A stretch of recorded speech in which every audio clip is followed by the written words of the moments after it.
Bang, Gimana, Vin? kedengeran nggak bang? Suaranya bang. Jelas-jelas aman. Oke. Gue baru selesai Ya ada lari. Brojo. Lari bikin minuman ya, Ci. Habis bikin minuman. Pisco. Woi, I need a good drink. I need a kan good tadi drink. sore Brojo. Gak bisa Wih gak? deh, Mas. Ada Brojo. Welcome lagi bersama kita. Nah, podium. Mm-mm. Ada Novi, Ketemu lagi, Arvin, saya Handi. dan Hadi. Kita next video kita ada topik yang menarik ya. Besok diupload. Di mana Han uploadnya? Coba diinfo dulu dong. Besok. Nah, buat teman-teman yang masih belum subscribe YouTube-nya kita di nah.podium. Atau nah podium itu ketik di YouTube udah keluar. Nah, itu ditunggu besok akan ada video yang menarik sih, dan itu seputar sama kegiatan trading ya. Maksudnya itu faktor yang mempengaruhi kita trading, kita invest itu nanti akan kita bahas di topik itu. Besok kita akan Mm-mm. upload sekitar jam 3. Jadi mungkin ya habis trading atau mungkin habis kerja, jam pulang bisa sambil nonton. Gitu dia. Ini ada Loko Herman. Halo Loko. Ada siapa sih Jo ya? Halo Si Ko Jo. Herman. Ya ada Joe juga. Bantu di share-share dong Herman. IG live kita. Jangan lupa follow juga IG-nya Nah Podium. Silakan di follow. IG-nya Cinovi juga silakan di follow. Gak ada apa-apa. IG gue gak ada apa-apa. Kenapa, Vin? Senyum-senyum, Loh. Vin. Nggak Gimana bisa Vin? nggak bisa ngomong banyak di tempat publik soalnya. Karena lagi di luar ya Vin. Iya lagi di rumah sakit kan. Mm-mm. Anak gua kan Iya iya. sakit, jadi Bener. outnam kan. Jadi gua harus cari tempat untuk lah di mana ya. Ya, akhirnya nemu tempat ini. Padahal lu bisa live di mobil loh. Iya sih bisa juga Tapi sebenarnya. kalau parkiran nggak Gak ada ada lampu. jaringan juga percuma juga. Percuma Oh, doang sih.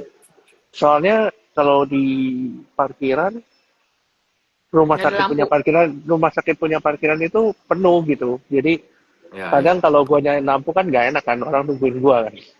Takut kali. Takut ya. Takut Bahaya. apa aja. Get well soon, Vin, buat anaknya. Yo, thank you. Fani, mau cheers nggak kita, Fani? Wih. Oke, kita mulai aja. Hari ini sebelum kita mulai kita lihat ya market. Jadi mungkin kalau kita lihat setelah pengumuman yang cukup mengejutkan di awal minggu ya, terkait dengan pergantian beberapa menteri termasuk Menteri Keuangan, Ibu Sri Mulyani diganti sama Pak Purbaya. Purba, Purba Purbaya. Sadewa. Iya, gue suka kebalik sih, Purbaya.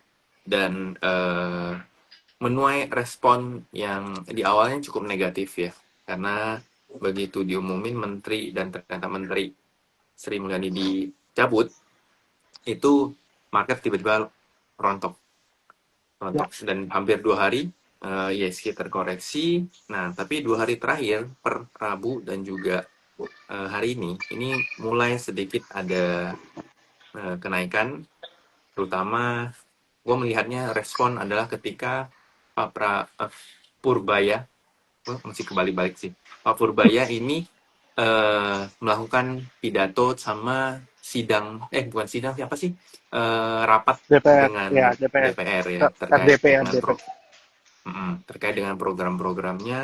Walaupun sebenarnya kalau kita lihat di pasar market sendiri masih terjadi outflow, tapi gue melihat so far secara secara uncertainty udah berkurang ya Vin ya, sama Cinovi ya. Kalau gue Hmm. Ya, lihat jadi udah cukup stabil, terbukti dengan kenaikan banking yang menjadi sentimen positif, yaitu karena akan ada perpindahan sekitar 200 triliun dari BI ke Himbara, dan ke Himbara sih, ke bank-bank BUMN, guna untuk mulai program yang namanya untuk meningkatkan pertumbuhan ekonomi gitu. Nah, mungkin sebenarnya tadi pagi udah kita di grup tuh udah bahas panjang kali lebar sih sama Arvin ya. Arvin ngasih insight yang banyak juga. Dan juga kemarin tuh gue nonton rapat dari Pak Purbaya juga. Dan gue jadinya menarik. Wah ini menarik sih gitu. Jadi ada satu opsi mungkin bisa jadi pilihan untuk setidaknya menggairahkan real market ya. Bukan real market dulu gitu. Nah mungkin nanti kita akan lebih lanjut. Mungkin dari Arvin, mungkin kita akan Ya, bahas sekali lagi, Vin. Buat teman-teman kita di sini. Sama Cinovi juga. ya, Mungkin nanti Cinovi ada view yang lain juga. ya, ya. Silakan. Ya, Rega, ya mungkin kalau kita cerita memang awal-awal market agak agak bingung ya karena Mm-mm. Pak Prabowo akhirnya memutuskan untuk mereshuffle Bu Sri Mulyani ya, di mana Bu Sri Mulyani ini sudah menjabat dari dua presiden sebelumnya ya. Kalau kita lihat Pak SBY sudah pernah, Pak Jokowi sudah pernah gitu ya. Terus akhirnya Presiden Prabowo melakukan reshuffle gitu ke Bu SMI dan akhirnya Ya. diganti oleh Pak Purbaya. Pak Purbaya ini backgroundnya adalah komisioner LPS ya. Jadi memang dulunya statusnya Pak Luhut dulu di Menko Marves dan sekarang jadi Menju ya. Mm. Hmm, kalau kita lihat sebenarnya memang gue kan nggak begitu pernah, kan gue sering sering apa sering sering baca berita gitu ya dan jarang Mm-mm. mendengar nama Pak Purbaya ini sebenarnya awalnya karena gua nggak tahu ini Pak Purbaya ini track recordnya apa gitu. Nah setelah itu memang kan market koreksi ya dan cukup dalam gitu kan Yes. waktu menjelang sore-sore itu gue inget banget IHSG +1 terus habis itu jadi -2 apa -1,8 gitu di hari yang sama. Mm-mm. Jadi memang market sepertinya juga masih menerka-nerka gitu ya, terutama asing. Karena asing itu perlu kita tahu bahwa mereka ini hold obligasi itu lumayan banyak gitu. Dan ketika melihat sosok Bu Sri Mulyani ini Yes. sebagai salah satu menteri keuangan yang very prudent lah atau sangat baik dalam mengelola keuangan negara gitu. Selama bertahun-tahun kan kita sudah tahu ya, waktu COVID kita selamat juga gara-gara Bu Sri Mulyani Bu Sri juga Mulyani. gitu. Ya, kita kok selamat juga gara-gara itu. Tapi memang di belakangan ini sepertinya eh, kita justru ini gue ibaratkan simple ya gitu bahwa musim Mulyani itu kayak kiper gitu kalau di dalam kesebelasan dia itu kiper jadi dia nggak menyerang dia cuma bisa bertahan gitu. Nah kelihatannya kalau kita lihat dari statementnya Pak Purbaya ya terutama ketika rapat dengan pendapat dengan DPR kita ngelihat bahwa stansnya si Pak Purbaya itu lebih ke arah menyerang daripada bertahan gitu. Jadi Pak Purbaya ini stylenya agak beda nih gitu. Stylenya agak menyerang gitu. Nah, memang kalau kita cerita inflasi di Indonesia terakhir ini kan kecil banget ya. Artinya kalau kita bilang inflasi di Indonesia kecil banget, artinya bisnis itu susah banget untuk naikin harga kan, kurang lebih gitu. Yes. Karena nggak Mm-mm. ada permintaan. Berarti kan tidak ada tidak ada perputaran uang di masyarakat gitu loh. Jadinya akhirnya ya seperti itu. Akhirnya banyak mungkin teman-teman mungkin selama 10 tahun terakhir merasa, loh kok kayaknya bisnis tuh berat banget ya kalau kita bandingkan dengan zamannya Pak SBY gitu. Karena memang semuanya itu kuncinya Bu Sri Mulyani ini adalah menjaga inflasi gitu. Dan inflasi itu berhubungan dengan si bondholder. Semakin Mm. inflasi naik, maka bond itu yieldnya harus lebih tinggi daripada inflasi gitu loh yang ditawarkan sehingga terjadi net yield namanya kalau bahasa teknisnya ya bahasa ekonominya net yield gitu. Jadi ibarat kalau kita cerita imbal hasil obligasi dikurangi inflasi itu netnya itu masih positif gitu. Nah kalau inflasi semakin tinggi berarti kan imbal hasilnya yang ditawarkan harus lebih tinggi kan. Padahal di zamannya Pak Jokowi itu harus bangun infrastruktur yang butuh uang banyak banget gitu. Kalau misalnya butuh uang banyak banget dan bunganya tinggi banget kan nggak bisa kan gitu loh. Makanya kenapa inflasi tetap dijaga tapi masalahnya ekonomi kita stagnan. Selama zamannya Pak Jokowi itu kan 5% kan. Mm. Nah, sekarang yang kita lihat Pak Purbaya ini lebih ke arah zamannya Bu Sri Mulyani, zamannya Pak SBY gitu. Dia itu lebih Mm. menyerang. Jadi dia kasih likuiditas ke masyarakat supaya masyarakat bisa spending karena banyak sekali industri kita di dalam negeri itu sudah oversupply gitu loh. Kayak semen itu oversupply, terus steel itu juga oversupply. ayam itu juga oversupply karena demand-nya murni nggak ada gitu. Ya. Makanya kenapa sekarang itu yang dibutuhkan oleh Indonesia sekarang bukan menjaga stabilitas inflasi segala macam, tapi lebih karena gimana cara meningkatkan daya beli masyarakat.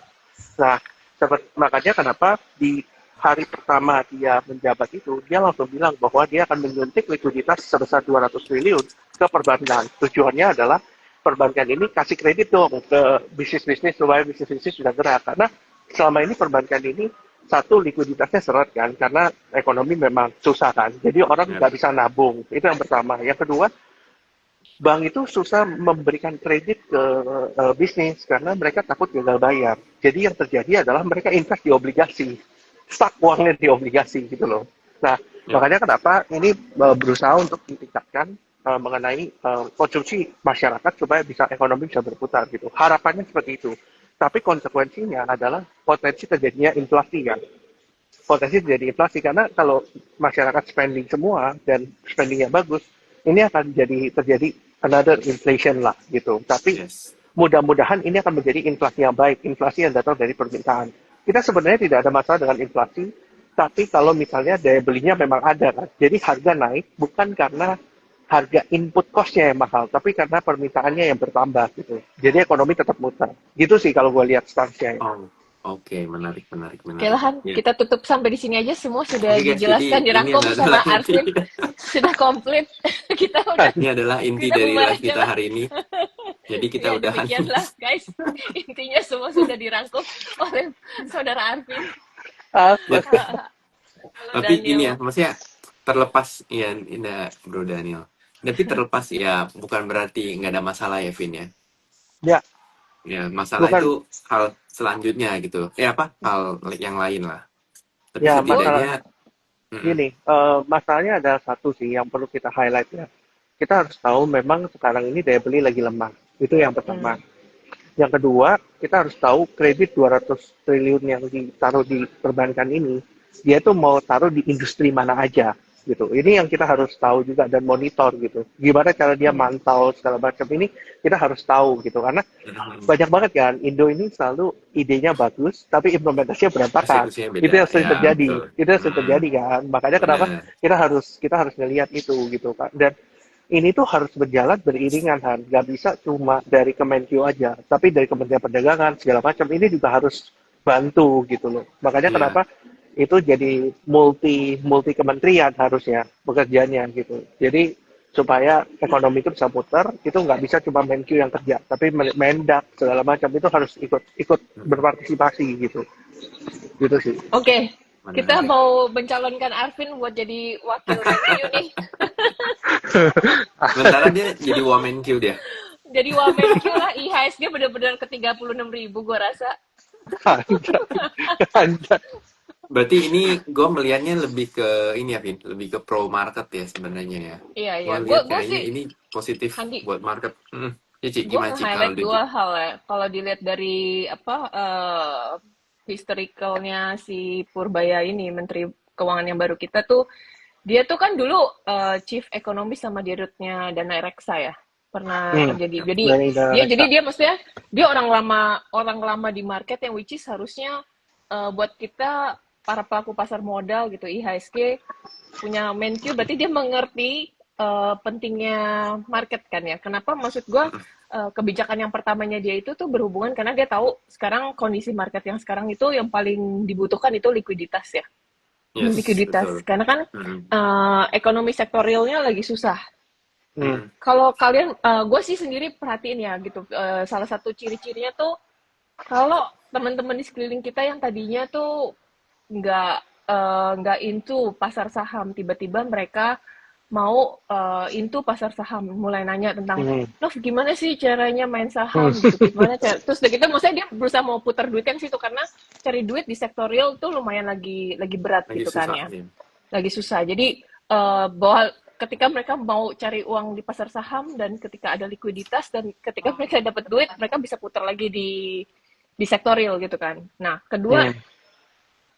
kedua ya apa namanya ya komennya dia yang bilang bahwa IHSG 36.000 buat kita sih sedang-sedang aja ya. Iya, Hmm. kita Kalau mah aminin kalau aja sih. Kalau kayak gitu berarti kan apa namanya, bumi 8.000 kali. Balik 8.000. Siapa tahu ya kan. Iya kan, Ya, siapa Siapa tahu. tahu Maksudnya, ya kejadian. kan maksudnya dia kan baru ya, baru 1-2 hari terlepas dari gaya style bicara dia yang lumayan sengean gitu Ya, kan. koboi. Gayanya koboi. Tapi ya kita tetap berusaha untuk optimis, beri kesempatan buat dia melakukan sesuatu yang baik. Meskipun di sisi pihak foreign itu lumayan menanggapinya dengan negatif ya. Karena gini, menurut gue ya, karena foreign itu sudah terbiasa dengan Sri Mulyani. Sri Mulyani itu 4 presiden loh. Mm-mm. Dia menjabat 4 presiden dari zaman SBY, hmm, iya Ya, kan? 4 periode. ya, Empat Ya, presiden, tiga. ya, Mm-mm. ya. Jadi tiga which is presiden, Tiga tiga presiden, presiden, 4 periode. ya, Nah, 3 presiden 4 periode, satu which is periode. buat berarti kan buat asing itu udah sangat-sangat familiar sama mm-mm. kebijakan-kebijakannya Sri Mulyani, cara Sri Mulyani bekerja, dan asing cukup nyaman dan berasa apa ya, familiar. Dan sekarang ketika ada perubahan, bahwa pihak asing itu kan nggak suka sesuatu yang ketidakpastian. Jadi Yep. mereka akan sifatnya tarik keluar dulu sambil melihat bahwa apa kebijakan baru yang akan dilakukan ini. Nah, mereka baru abis itu adjust tuh, menyesuaikan. Kedua, menurut gua pihak positifnya itu tuh dia kan dulu lebih ke orang apa yang di sektor eh, dia pernah jadi deputi di bidang koordinasi kedaulatan maritim dan energi ya. Which Hmm, is kayaknya berarti dia lebih support ke sektor energi. Sedangkan hmm, menurut gue juga sebenarnya Indonesia harusnya lebih di-push di sektor komoditi dan energinya. Karena kan Indonesia harusnya kaya banget. Kita punya oil, kita punya batu bara, kita punya copper, kita punya nikel, kita punya gold, kita punya hmm, Semua ada. CPO. SDA tuh kita semua ada. Iya, you mention it. Kita punya CPO dan segala macam. Iya. Kalau ini benar-benar dikelola dengan baik, itu kan seharusnya membuat pengusaha di bidang sektor ini kan dapat duit ya, banyak duit Yes. gitu. Dan ketika banyak duit kan duit bisa ngalir lagi, mereka bisa spending beli properti, beli kendaraan segala macam, dan itu kan yang bikin ekonomi jadi muter lagi gitu. hmm, Jadi gue merasa gue sih di pihak yang positif, karena menurut gue ini masih baru ya, kita masih ya sambil kita pantau lah ya, bener nggak hmm, gitu kerjanya gitu. Tapi kita punya harapan bahwa sometimes perubahan itu menjadi tantangan, ya kan? Di awal hmm, perubahan itu memang kita mungkin nggak nyaman, tapi beriringnya waktu kan kita bisa adjust dan mulai melakukan adaptasi gitu. Kalau memang ya kita berharap ya ini jadi sesuatu yang lebih baik lah ya hmm. Ya, ya, buat Yes. ekonomi Indonesia ke depannya. ya. Sama Mungkin. mungkin mau nambahin sedikit ya. Hmm, banyak orang yang nggak paham gitu bahwa sekarang ini kan kalau kita lihat nih, orang itu lagi lari dari bond market gitu. Maksudnya kalau kita lihat Amerika, negara-negara maju gitu ya, Jepang, terus kita lihat seperti Eropa, itu kan harga obligasinya kan ambles semua kan, karena mereka itu lagi gencarin defisit negaranya supaya pertumbuhan ekonomi mereka lebih baik gitu. Nah, makanya kenapa pasar saham di luar negeri, katakanlah kita ngomong Amerika, Nasdaq, itu cetak all time high terus. Kita lihat Eropa, itu juga all time high terus. Kita lihat mungkin Jepang, segala macam, itu kan all time high terus. Kenapa? Karena sesimpel ya orang tidak mau mengambil bondnya gitu. Nah, kebijakan Pak Purbaya yang kita harus pantau itu adalah dari segi obligasinya pemerintah. Karena ini kan kita mau lihat bahwa obligasi pemerintah ini kan lagi pasti akan dikeluarkan kan untuk ibaratnya nyuntik ke sektor swasta gitu kan yang lama udah bot-botan gitu udah mulai mau mati gitu kan. Nah, berarti kan akan ada percetakan duit yang cukup lumayan gitu untuk misalnya oke, nanti akan ada utang baru yang dicetak dan segala macam. Nanti ini digunakan untuk stimulus ekonomi. Nah, pertanyaannya sekarang itu mungkin akan menjadi perubahan shifting yang sangat besar dari orang yang dulunya megang bond itu bisa jadi megang stok berikutnya gitu seperti yang terjadi Hmm. di Amerika. Amerika kan banyak orang nggak mau pegang obligasi kan. Kenapa? Karena mereka takut pemerintahnya nggak prudent gitu. Jadi mereka takut spendingnya kelebihan sampai-sampai pendapatannya tidak bisa cover gitu. Makanya kenapa harga obligasi itu drop semua di seluruh dunia ya, terutama yang Iya. jangka panjang. Makanya kenapa mereka satu tidak bisa pegang obligasi, dan yang kedua pegang currency-nya itu makin lama makin turun nilainya gitu. Seperti dolar itu kan bisa diukur pakai DXY kan, Mm-mm. DXY dollar index gitu. Hmm. Bisa diukur pakai dollar index. Nah, DXY yang bisa diukur dari dollar index, kalau kita lihat kan menurun kan. Artinya apa? Artinya kalau orang pegang dolar untuk orang Amerika, dia itu merasa kalau keluar negeri makin lama makin mahal gitu. Karena dolarnya itu relatif melemah terhadap mata uang lainnya gitu. Yes. Jadi kalau nggak bisa pegang dolar atau nggak bisa pegang obligasi, akhirnya pegang saham. Makanya kenapa sahamnya all time high kan? Karena liquidity Ya, lari ke sana gitu. Gitu. Begitu juga dengan emas dan beberapa aset kelas lainnya gitu. Gitu sih kalau yang gue lihat ya. dan Indonesia menuju seperti itu ya. Kemungkinan seperti itu. Makanya kenapa? Oh ya, sama one fun fact ya. Regarding to kalau kita balik ke startnya Pak SBY ya. Ini gue udah riset Mm-mm. ya. Gue nggak ngada-ngada. Kalian coba cek aja sendiri. 2004 sampai 2014 itu 10 tahun pemerintahan Pak SBY. Harga US dollar itu 8.000. Waktu 2014 setelah menjelang berakhir itu jadi 12.000. Artinya kenaikannya 80% dalam 10 tahun. Ya. Tapi waktu zamannya Pak Jokowi itu naiknya dari 12.000 cuma sampai 15 ribuan gitu. Artinya naiknya cuma 3.000 kan. Makanya kenapa? Setiap kali terjadi akselerasi di money growth, kan dia ngomong kan money supply kan, gitu, likuiditas kan. Setiap kali ada terjadi kenaikan di money supply, itu US dollar pasti pasti rupiahnya Menguat. pasti rontok, Ya, kebanyakan rupiah rontok melemah. gitu. Mm-mm. Nah, ini yang harus kita ini kita waspadai. Rupiah nggak apa-apa rontok, tapi kalau demand-nya ada nggak masalah kan. Yang masalah sekarang rupiahnya rontok, tapi permintaan nggak Demandnya nggak ada ada. gitu loh. Ya itu kan repot gitu. Makanya kenapa Mm-mm. di setiap pemerintahan itu ada harus tahu kapan kita defense, kapan kita offense kan gitu. Ya, Nah ya. sementara ini Makanya kita defense terus nih gitu. jangan defense terus ya. Jangan defense terus Mm. gitu. Jadi Iya, seperti itu makanya sih. seperti yang gue bilang tadi pagi kan, gue bilang, makanya gue nanya lu kan, ada nggak sih cara lain selain ini gitu loh. Ya kata lu salah satunya adalah efisiensi Ya, kementerian segala macam gitu loh. Cuman ya, gue cuman gue juga melihat kayaknya itu pun tidak akan bisa membuat. Sekarang gue melihatnya karena market, real market ya, real market tuh butuh butuh booster sih sebenarnya. Dan boosternya emang salah satunya adalah datang dari pemerintah, mau nggak mau kan, ya. ya kan? Ya, ya coba deh kan kalau kalau pemerintah nanti bilang, oke kita potong PPN dari 11% ke 10%, bullish itu IHSG, lihat aja. Iya loh. Pasti kayak gitu contohnya. Atau lu potong PPN untuk kayak tiket pesawat segala macam. Kenapa Ya, tiket pesawat kita bisa mahal sih? Karena PPN, airport tax yang terlalu mahal gitu. Makanya akhirnya ya seperti itulah kejadiannya gitu. Kenapa kok kita iya. misalnya katakan, gue kan pernah cerita kan histori gue dari Surabaya ke Medan itu bisa lebih mahal via Jakarta daripada Surabaya Medan lewat Kuala Lumpur muter Iya. ke Iya. negara lain, Medan, kan aneh kan? Surabaya, Kuala Tik- Lumpur, Medan. Iya tiket kan aneh ya. tiket ke luar negeri, bahkan tiket ke Singapura, ke Malaysia tuh lebih murah loh. Kadang Iya daripada betul. tiket dalam Mm-mm, negeri loh. mm-mm. Yes. Ya, wah ini bahaya nih. Pak Arvin staf menteri yang mana, woi? Tunggu. Tunggu, ini ada pertanyaan nih. Ci Enko, dulu Jepang suku bunganya pernah sampai minus, kenapa Indo nggak melakukan hal yang sama seperti Jepang supaya ekonomi kita gerak? Suruh Hmm. Arvin aja yang jawab. Suruh Arvin aja yang jawab. Iya, iya. Kita Kita kita kasih kita pertanyaannya leye-leye Ci. aja kan. Kita leye-leye Tuh, aja kan. Sambil minum aja. ya, Sambil nggak minum. bisa karena kalau di kasusnya Jepang itu currency-nya masih bisa dipakai di global. Sementara kalau misalnya rate-nya kita negatif, itu rupiah kita sables gitu. Karena kita perdagangan Betul. currency-nya itu kan nggak segitu banyak kan. Maksudnya dari segi ekspor dan impor gitu. Jadi jadi seperti itu kejadiannya. Makanya kenapa kita tidak bisa sampai rate negatif. Dan kita ingat ya, kita itu bukan negara negara maju loh. Kalau negara maju rate negatif itu masuk akal. Tapi kalau negara berkembang rate negatif itu aneh. Karena Bubar. karena lu justru ketika investor berinvestasi di negara berkembang yang mereka cari itu inflasi. Supaya apa? Supaya investasi mereka bisa grow.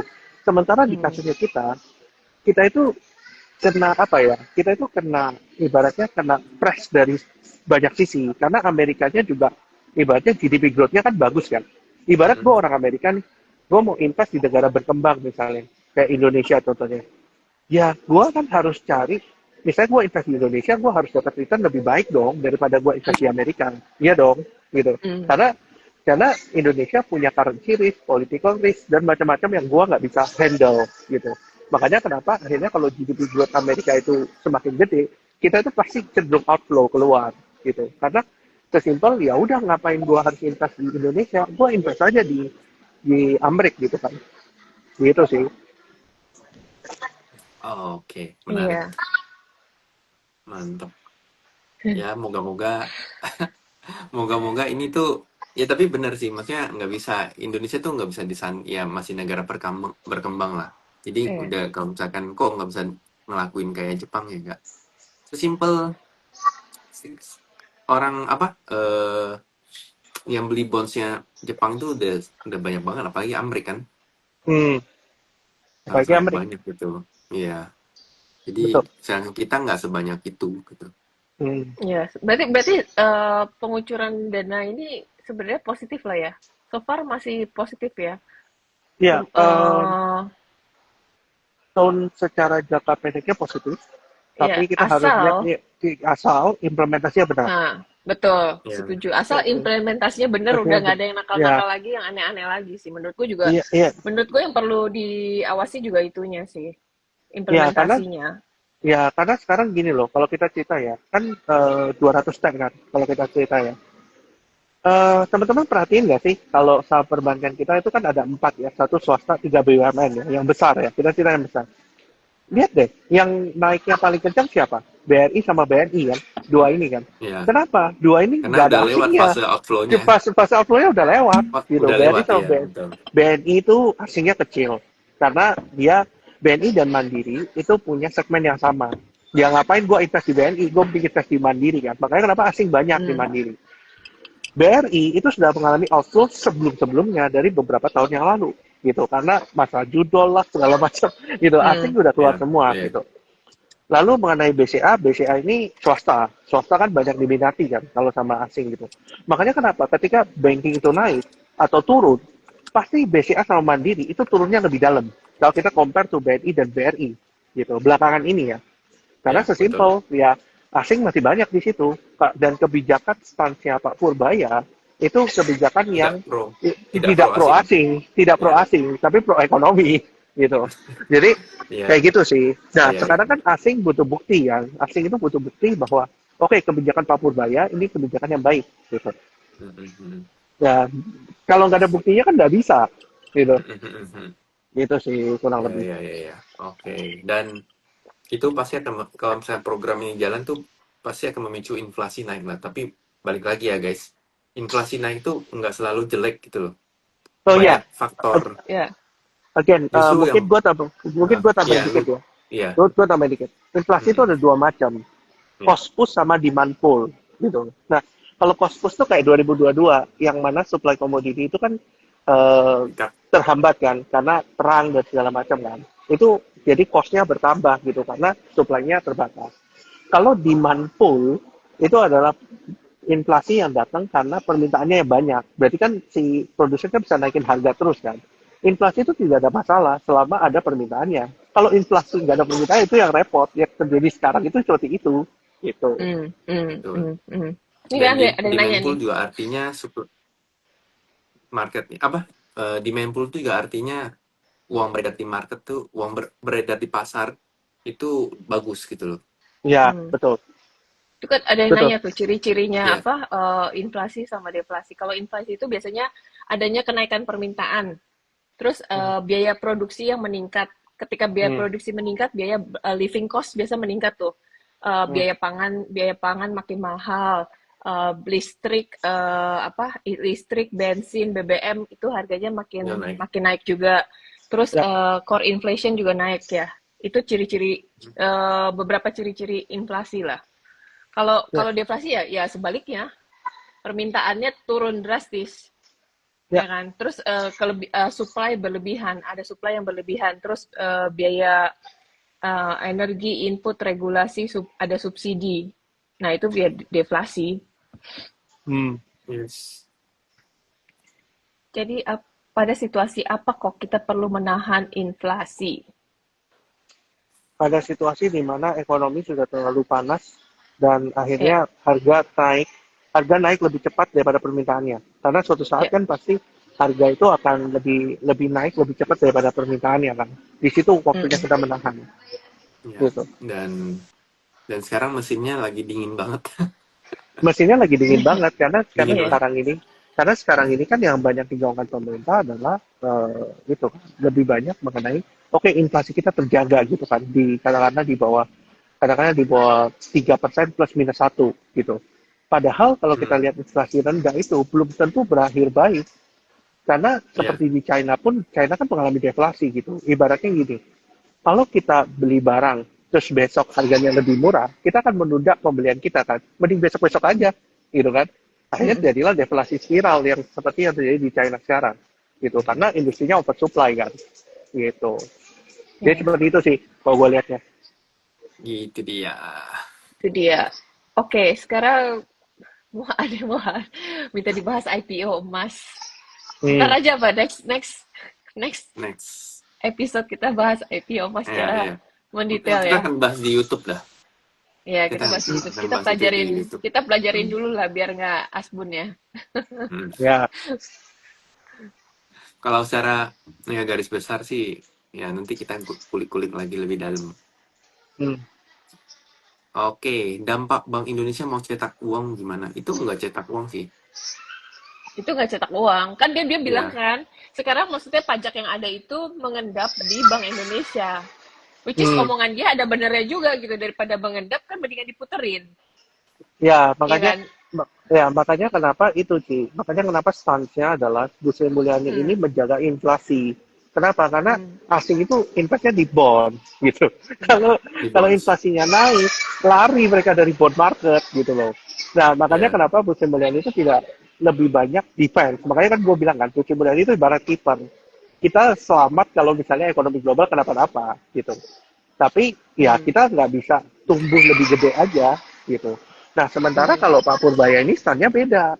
Stand-nya dia adalah ya kita gedein growth aja, tapi layaknya penyerang itu kita gampang kebobolan gitu. Jadi jadi tergantung lu mau main stand yang mana. Nah, sebenarnya sorry, benar pemerintah itu banyak naruh uang di Bank Indonesia gitu, dibungain lah ibaratnya gitu untuk jaga sebenarnya. Nah, sekarang kan Pak Purbaya kan stand-nya lebih ke arah, oke, gua akan taruh di likuiditas di perbankan gitu, tapi dengan syarat gitu.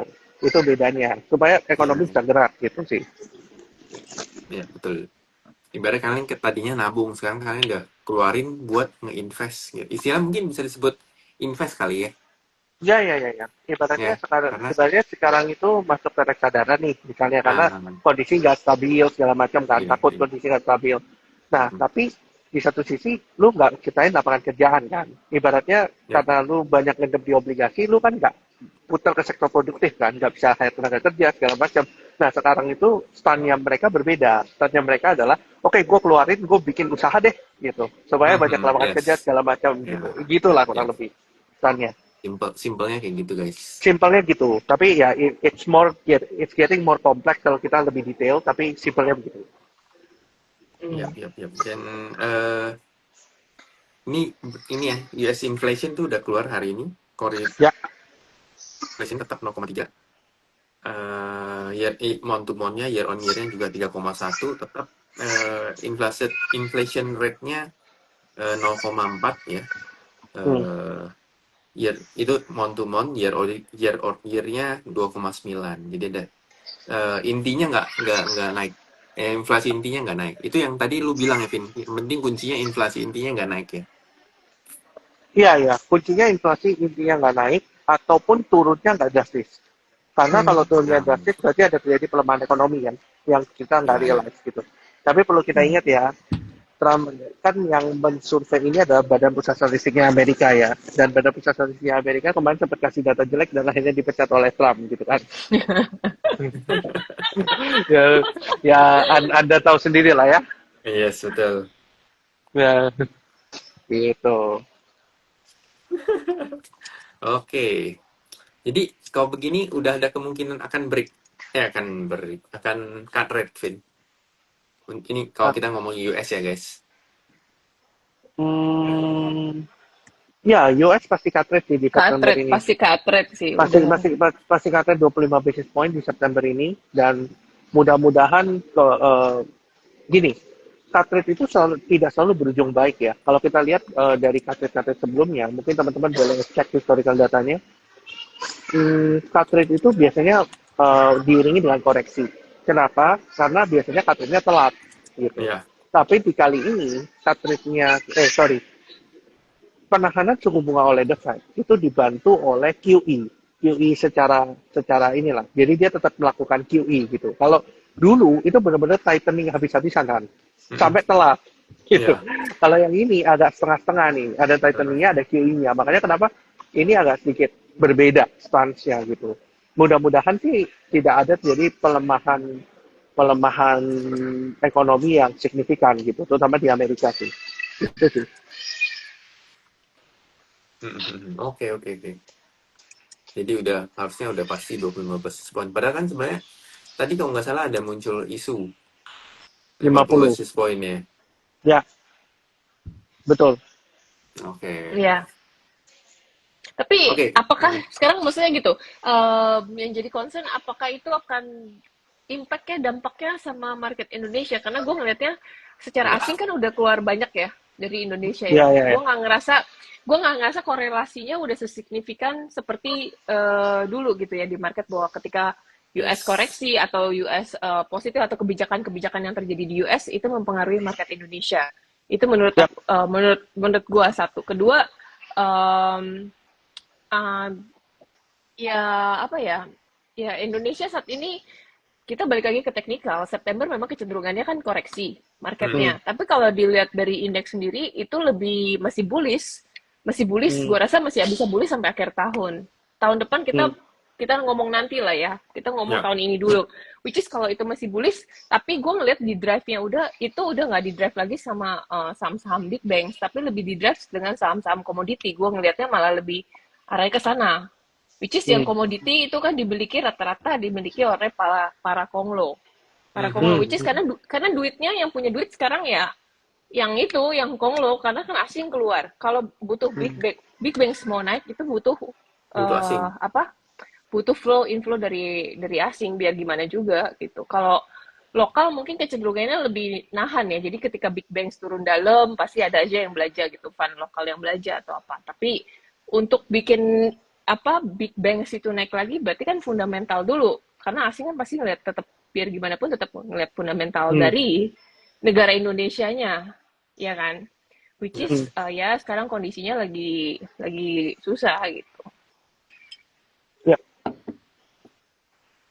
Ya benar. Dan fundamental is dead. I don't think fundamental is dead ya. Menurut aku fundamental itu nggak mati sih. Cuman jadi kalau dulu mungkin orang ya enggak. Kalau menurut gue lebih kayak orang kalau dulu lebih ngeliat fundamental. Kalau sekarang nggak cuman lebih fundamental. Ada beberapa faktor lain yang perlu diperhatikan. Nggak cuman fundamental, tapi fundamental dari segi company ini bagus atau enggak. Terus dia ada growth atau enggak, itu tetap perlu diperhatikan sih. Menurut gue tetap bukan berarti dead sama sekali nggak ada gunanya ya, nggak gitu juga gitu. Karena kalau yang benar-benar fundamentalnya bagus, terus memang dia ada corporate action, ada flow, ada price action yang bagus, ya dia akan naik dan lebih sustain naiknya dibanding saham-saham yang naik tanpa diiringi dengan fundamental yang bagus. Dia bisa naik tapi sifatnya short term, buat short trading gitu. Jadi apakah fundamental is dead? Menurut gue nggak dead, tapi itu bukan satu-satunya patokan yang bisa dilihat gitu. Harus ditambahin beberapa faktor analisa yang lain gitu. Jadi harus lebih jeli lah di market sekarang itu. Tapi tadi gue mau nambah dikit soal tadi. Misalkan kalau lu butuh banking untuk naik ya, gue rasa sekarang tuh mungkin kalau misalnya tetap outflow di banking ya, nah gue rasa mungkin yang akan bekerja Kalau dari lokal tuh mungkin dari contoh BPJS, Ya, Asabri gitu-gitu ya. Gue rasa itu ya, akan jadi Danantara, itu akan jadi eh apa ya istilahnya standby standby standby bayar gitu ya. Kayak dulu kan begitu kan zaman-zaman di bawah 2020 kan kalau Hmm. kalau ada apa-apa pasti di cover sama institusi lokal kita gitu. Gue rasa ya, mungkin bakal balik ke situ lagi sih. ya, sama sama kalau kita cerita kan sekarang itu banyak dapen atau aset Ya manager, Dapen. aset management dan segala Mm. macam itu kan kebanyakan mereka invest di bond kan. Karena mereka dulu pernah invest di stok terus buka semua kan. Zaman 2014 itu kan Eh, nggak berakhir baik gitu kan. Akhirnya mereka nyiptain kan kalau kita lihat reksadana pendapatan tetap dan segala macam gitu. Karena likuiditasnya memang nggak ada gitu.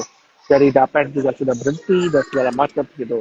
Nah harapannya memang kalau misalnya nanti misalnya ada penciptaan bond yang cukup banyak gitu ya dan akhirnya untuk digunakan untuk stimulus ekonomi, akhirnya bond marketnya itu mungkin akan menjadi tidak menarik gitu. Mungkin ya, mungkin akan mm. menjadi tidak menarik. Tapi kita mau lihat nanti penerbitan bondnya seperti apa gitu, tenor berapa, itu kan akan menjadi penting gitu. Makanya kenapa akan nanti mudah-mudahan dengan itu beralihlah sebagian ke equity kan. Dan Ya. seperti Pak Purbaya bilang, IHSG 36.000 gitu. Nggak usah pakai SL gitu. Ini tadi ada yang nanya, live kita tuh biasa di save kok, jadi nanti bisa ditonton ulang, guys. Hmm. eh Bahas prospek nikel, bro. Hmm. Nonton podium yang kedua. Kedua ya. Yang ada influencer pom-pom MBMA, Vin. Iya, yang terakhir yang ngomong MBMA tuh. Nah, itu tuh. Kejar tuh orangnya. Udah naik guys, naik 2%. Aduh. Kalau Kalau sekarang baiknya ikutin alur narasi Kaci. kalau kalau Hmm, gue balik lagi, ntar kita mesti nonton podium yang YouTube kita yang episode terbaru ya, yang kita Ya, bakal besok publish kapan Han? Besok ya, besok kita publish besok besok itu jam 3 kita publish. kita ngebahas tentang IQ dan EQ ya, psikologis dalam dalam trading gitu ya, cara Mhm. pemilihan. Ya balik lagi, maksudnya adaptif bahwa kita tuh nggak bisa ngelawan arus, jadi lebih baik kita ngikutin aja arus gitu kan. Kalau hmm, dulu mungkin ada momennya, ada seasonnya bahwa fundamental, pure fundamental, orang ngelihat PBV, ngelihat earning per share and everything gitu. Ada Ya, momennya ketika shifting, orang ngelihat technical analysis, broker bandarmologi, etc.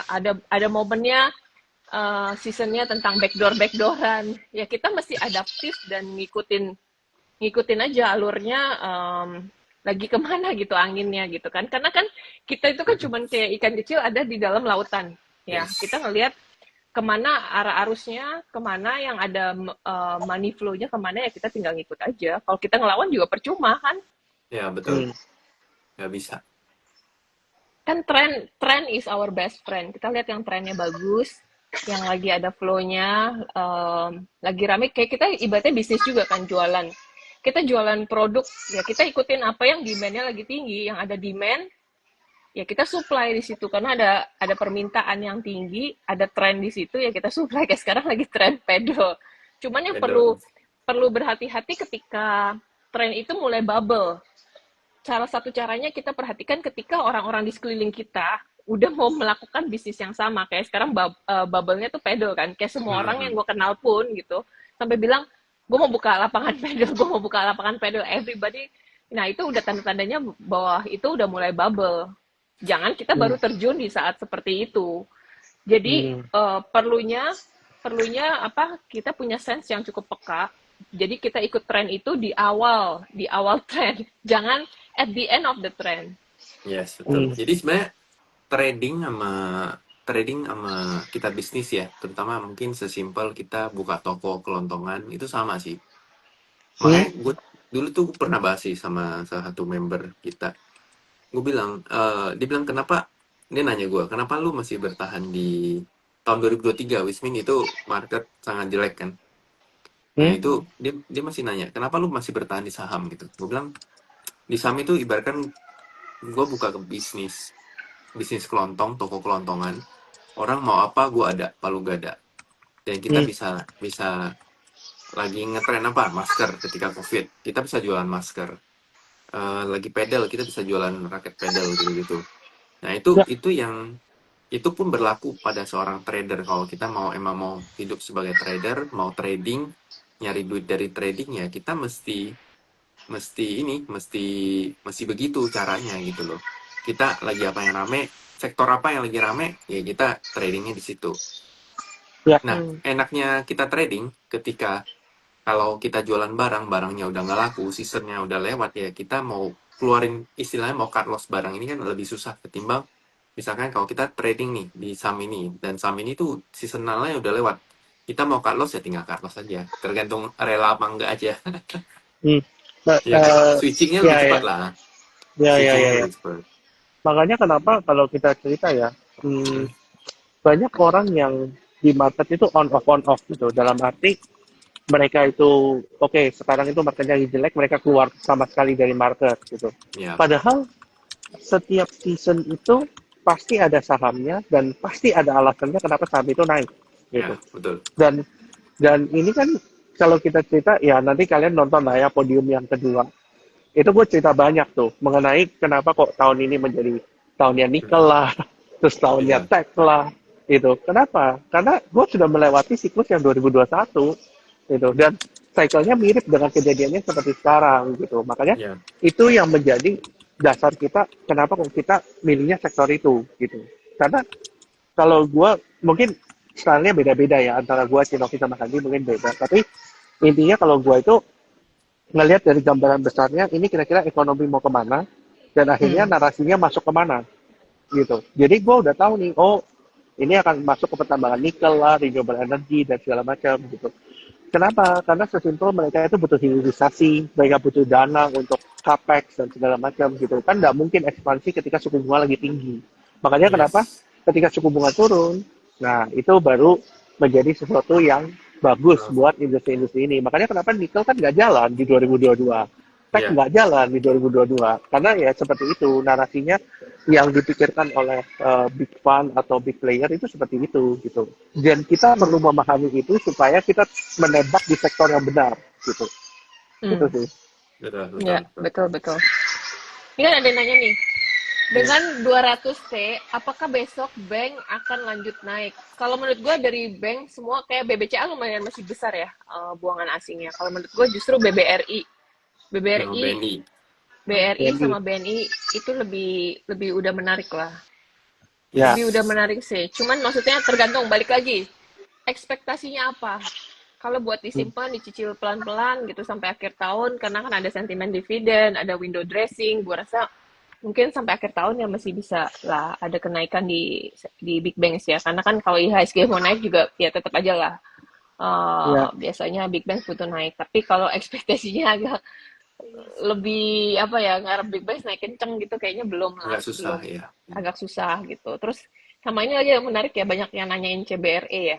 Kalau menurut gue gini, CBRE sesimpel kalian perhatikan ketika keluar bad news, ada dua bad news ya, yang ketika didinai dari PTRO dan Raja, tapi sahamnya kan bahkan nggak ARB loh, itu ada yang maintain. Dan sebenarnya kalau kalian runut historinya dan kalian ngikutin baca beritanya, itu ada corporate action, dia mau beli kapal yang melebihi market cap-nya, which is kan berarti Yes. bakalan ada suntik dana gitu kan, naikin market cap-nya untuk punya aset. Ya itu yang perlu dicoba dipelajarin dan coba aja dihitung gitu.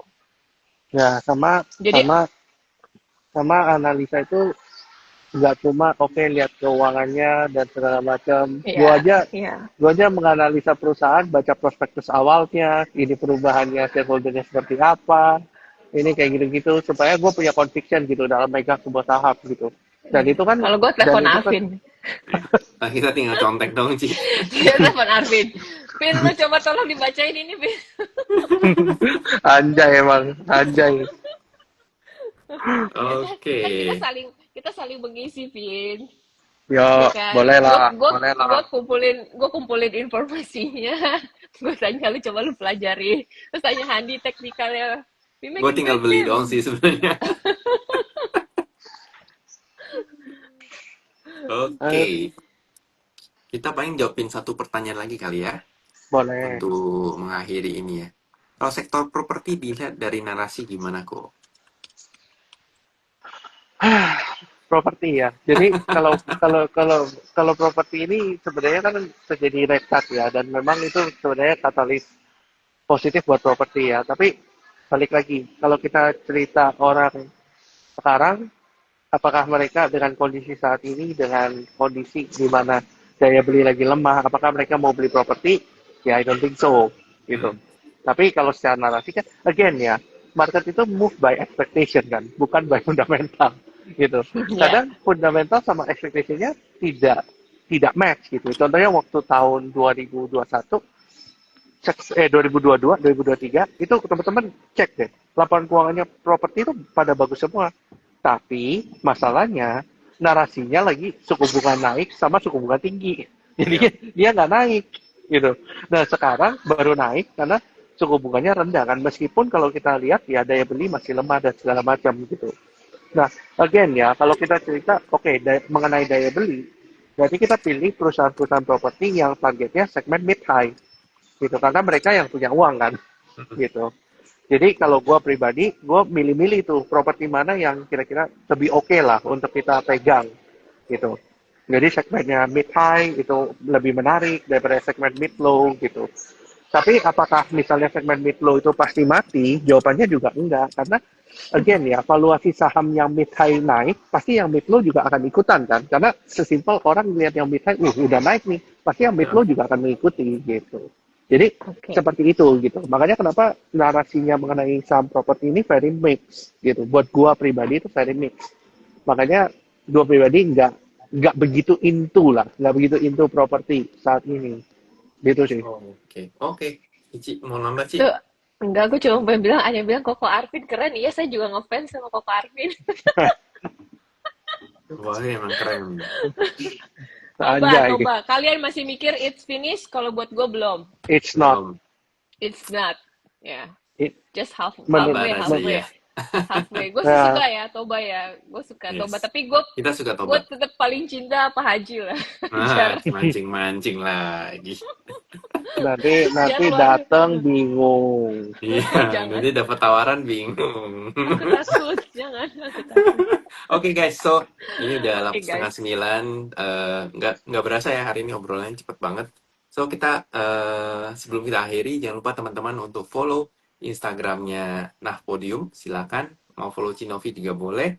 Mau follow mau follow Arvin, follow gue juga boleh lah. Terus jangan lupa subscribe YouTube-nya Nah Podium ya, tinggal ketik nah.podium atau Nah Podium itu udah keluar semua. Besok kita akan rilis video tentang IQ dan EQ tadi juga disebut sama Cinovi. Besok Dikit. ditunggu ya Heeh. pembahasannya. Silakan nanti di sana, jangan lupa like ya, subscribe, kemudian komen kalau misalnya kalian ngerasa atau kalian mau bertukar pikiran juga silakan di sana. Kita pasti baca ya. Oke. Tunggu. Terus Tunggu. jangan lupa Dikit. komen. Dikit. Gue tambahin. Maksudnya kita itu punya apa ya namanya? Punya tujuan bahwa pengen berkontribusi gitu, memberikan suatu tontonan yang mengedukasi dan bermanfaat. Jadi kalau kalian merasa kalian dapat manfaatnya, kalian merasa kalian suka dengan konten-konten kita, supaya kita lebih semangat, tolong dibantu buat di-share YouTube-nya Nah Podium gitu ya. Buat dibantu-bantu lah share ke teman-teman yang ngerasa bahwa mereka butuh tontonan yang mengedukasi dan bermanfaat gitu. Mereka mau belajar tentang market, tentang finance or anything gitu, please help us to share with them. Jadi supaya kita juga memberikan kontribusi yang bermanfaat buat negara Indonesia. Yes. Waduh, Oke. dia politik sekali gue lihat mau jadi staf khusus di sana. Oke guys, so kita Oke, akhiri guys. saja. Terima Thank you kasih. semuanya Selamat malam. buat supportnya. Dadah. Bye-bye. Thank Bye-bye. you.